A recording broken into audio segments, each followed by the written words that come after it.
con el doctor Luis Carlos Venegas, quien es egresado del programa de geriatría de la Universidad Javeriana, es director del Instituto Rosarista para el Estudio de Envejecimiento y la Longevidad de la Universidad del Rosario y actualmente jefe de investigaciones de MERI. Nos va a hablar entonces del compromiso muscular y COVID-19. Bienvenido, doctor. Bueno, muy buenos días. Muchas gracias a los organizadores por la invitación. Se siente bien volver de nuevo a la casa. Yo les voy a hablar hoy acerca del compromiso muscular en el paciente en general que tiene infección por SARS-CoV-2. Esta pandemia ha tenido diferentes etapas. Esta pandemia ha tenido diferentes etapas y hemos pasado de un momento, la pantalla completa, está la presentación. Hemos pasado de una fase inicial en la cual nos tocó afrontar un control de daños. Puede que acá no lo hubiéramos vivido tanto, pero en otras latitudes sí fue una parte muy severa. Entonces, cuando veíamos las noticias en febrero o marzo del año pasado, cierre de fronteras y hospitales colapsados sin saber qué estaba pasando. Pasamos a una siguiente fase en la cual teníamos que comenzar a entender un poco más la enfermedad. Y ese entender la enfermedad fue comenzar a comprender cuáles eran los mecanismos fisiopatológicos que la producían, pero también comenzar a buscar opciones de tratamiento. Y acá en esta fase pues comienzan a aparecer las primeras opciones de vacuna. Y ahora estamos en esta fase. En esta fase en el cual ya entendemos un poco mejor la enfermedad sin entenderla del todo, en la cual el peso de la enfermedad sobre los sistemas de salud es un poco más manejable, en parte porque estamos más preparados, pero en esta fase se nos vienen dos retos grandes. Primero, conocer el compromiso de la enfermedad en otros sistemas. Nos enfocamos mucho en el pulmón, dado que era el primer órgano, el órgano más afectado y el que terminaba en parte produciendo la mortalidad de los pacientes. Pero ahora, ¿qué pasa con otros órganos? ¿Qué pasa con la parte mental? Con la parte cardiopulmonar, con el sistema musculoesquelético?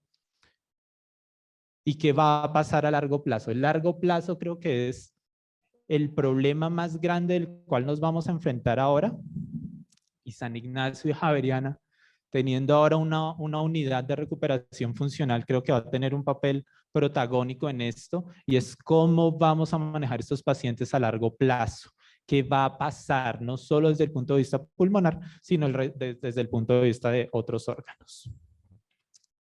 Y cuando uno habla de sarcopenia, realmente no es que encuentre mucha información sobre el efecto de la infección sobre el virus. Nos dicen, bueno, hay gente que tiene edad avanzada, inactividad, enfermedades crónicas, cáncer, un déficit nutricional, y que esto de entradas son personas que yo sé que tienen un alto riesgo de presentar sarcopenia, que aparte de eso pueden ser personas que tengan una peor respuesta inmunológica, como sucede en los casos de los ancianos por la inmunosenescencia, una peor respuesta al estrés metabólico, una peor respuesta a una menor función pulmonar, y estos pacientes con sarcopenia, pues también muchos de ellos pueden tener déficit o alteraciones a nivel de la deglución.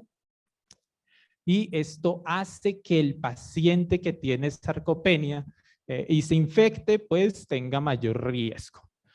Pues sí, como mayor riesgo puede tener el que le da ACV y tiene sarcopenia, el que se infarta y tiene sarcopenia. Entonces nos dicen, mire, también puede haber un círculo vicioso, porque es cuando usted se infecta y le da COVID, usted se aísla y disminuye la actividad física y tiene una disminución de la ingesta nutricional. Sin embargo, acá vale la pena preguntarse si esto es lo único que explica la sarcopenia en un paciente con COVID.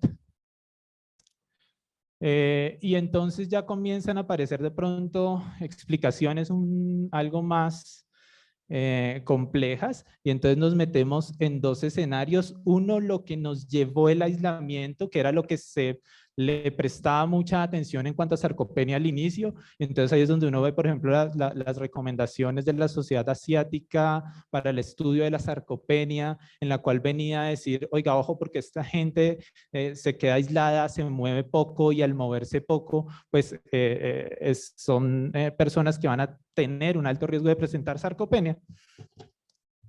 Y nos dicen, mire, esa gente no solo se va a mover poco, sino que ese moverse poco va a producir pérdida de la masa muscular. Pérdida de la masa muscular, aumento de la adiposidad, y ese aumento de la adiposidad, por regla general, es un estado proinflamatorio. Y al ser un estado proinflamatorio, pues estoy comenzando a entrar en un círculo vicioso. Y nos venían a decir también, usted puede tener dos escenarios, el escenario domicilio y el escenario hospital. En el hospital usted tiene a la gente inmovilizada, en cama, inactiva, pero aparte de eso usted le está metiendo corticoide, los mete a unidades de cuidado intensivo, con lo cual estoy aumentando esa inactividad. Y al corto plazo, pues esa gente va a tener alteraciones de masa muscular, de función muscular, un estímulo catabólico muy importante, y a largo plazo, pues es gente que va a tener una fragilidad acelerada, una declinación en la capacidad funcional, enfermedades crónicas, dependencia, aumento del riesgo de institucionalización, y aumento de las necesidades del cuidado. Y entonces ya vienen de pronto explicaciones un poco más complejas y nos dicen, mire, usted tiene la infección por el virus y esa infección va a producir una respuesta inflamatoria, la tormenta inflamatoria. Y esta tormenta inflamatoria, mediada sobre todo por interleuquina 6 y factor de necrosis tumoral alfa, me va a producir un aumento en la degradación de proteínas y una disminución en la síntesis. Pero aparte de eso, ese paciente tiene una disminución en la ingesta. Esa disminución en la ingesta, pues voy a tener una resistencia anabólica, y es un paciente que de entrada tiene aumento de los requerimientos de oxígeno. Y nuevamente entonces nos dicen, usted a esos pacientes les está metiendo corticoides y los tiene inmovilizados, y todo esto repercute sobre el músculo. Y peor aún si usted tiene un paciente viejo, frágil, obeso y con niveles bajos de vitamina D. Entonces nos comenzaron a dar un poco más de luces, y es esta parte. Esta parte tiene una importancia muy relevante para explicarnos por qué la persona que tiene infección por COVID puede comenzar a tener alteraciones a nivel muscular. Y este es el ciclo clásico de la sarcopenia. Esto explica la sarcopenia en general. Todas las vías que están implicadas, unión neuromuscular, factores de crecimiento, el sistema endocrino, todas las demás vías relacionadas, el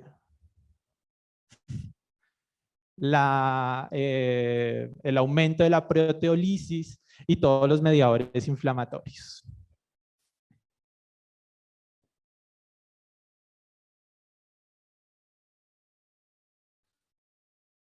Entonces, si uno se pone a buscar, y esto es en sarcopenia en general, esto no es específicamente en COVID, pero si uno se pone a buscar, uno puede encontrar datos interesantes acerca de cada una de estas vías respecto a COVID. La más importante y de pronto la más buscada es la relación que existe con toda la parte inflamatoria. Afortunadamente, el COVID no es completamente nuevo, sino teníamos antecedentes. SARS-CoV-1 y MERS. Y acá lo que nos muestra es las diferentes respuestas inflamatorias que presentan esos pacientes. Y si uno se da cuenta, SARS-CoV-2 tiene una respuesta inflamatoria muchísimo más alta, sobre todo en cuanto a cantidad de sustancias proinflamatorias involucradas en el proceso, pero también parece que esta respuesta también viene dada por la severidad de los pacientes. Entonces, entre más severos, tiene un mayor una mayor cantidad de proteínas proinflamatorias asociadas. Si nos vamos al sistema endocrino, hay una cosa interesante y son datos que nos vienen a decir que los pacientes con bajos niveles de testosterona y otras hormonas similares parece que responden peor a la enfermedad. Lo mismo pasa con el factor de crecimiento derivado de insulina tipo 1, con los factores de crecimiento y sobre todo el factor neurotrófico derivado del cerebro es una de las factores de crecimiento y factores neurotróficos más importantes al cual ahora se le está echando la culpa no solo de poder tener un compromiso a nivel muscular, sino también un compromiso a nivel cognitivo. Otra de esos compromisos a largo plazo que tendremos que prestarle atención en un futuro. La unión neuromuscular. Hay algunos reportes de casos que hablan acerca de enfermedades como Guillain-Barré, miastenia grave, son neuropatías asociadas a COVID. Y si yo afecto la placa neuromuscular, inevitablemente estoy afectando la salud muscular. Y en otras vías, una muy interesante y que tiene datos bien curiosos, es las vías de la lectina y cómo esas vías pueden explicar la severidad.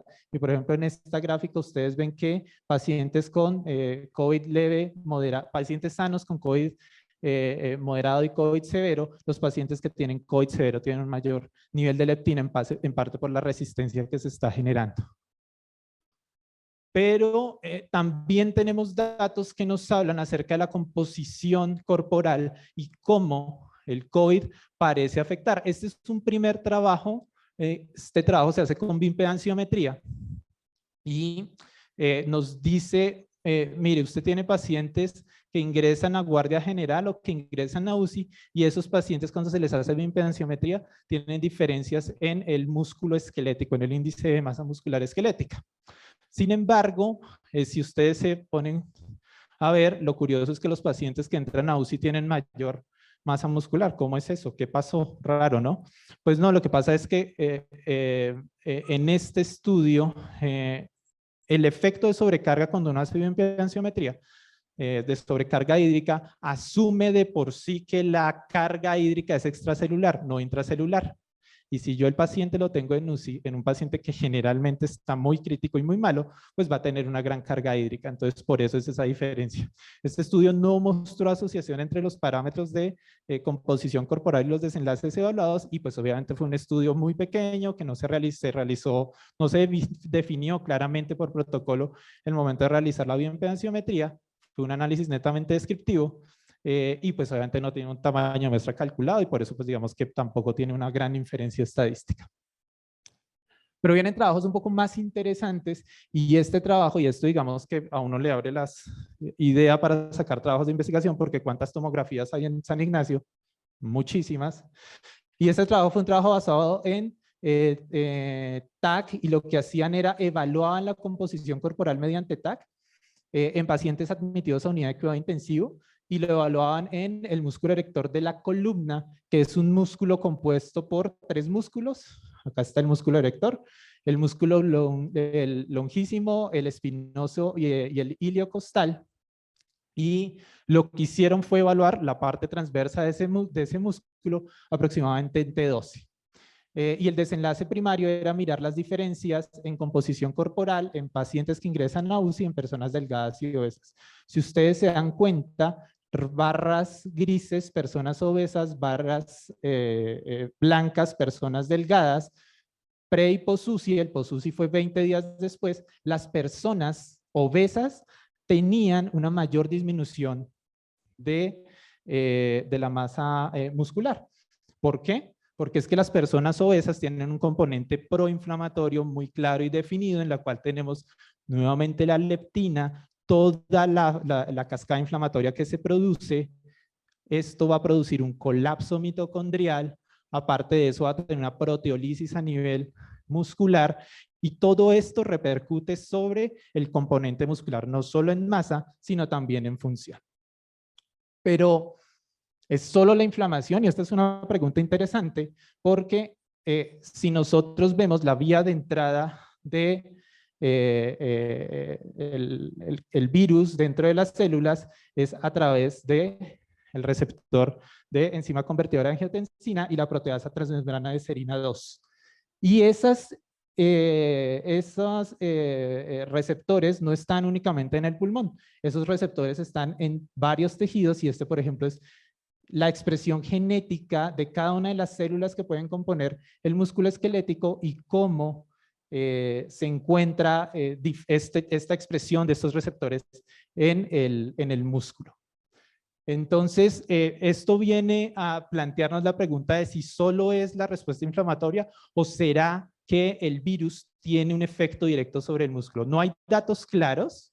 De hecho, hay un estudio con un reporte de caso con biopsias de 4 casos de personas que fallecieron, biopsias musculares de 4 personas que fallecieron por COVID y no se encontró partículas virales. Sin embargo, es algo interesante dada esta vía fisiopatológica.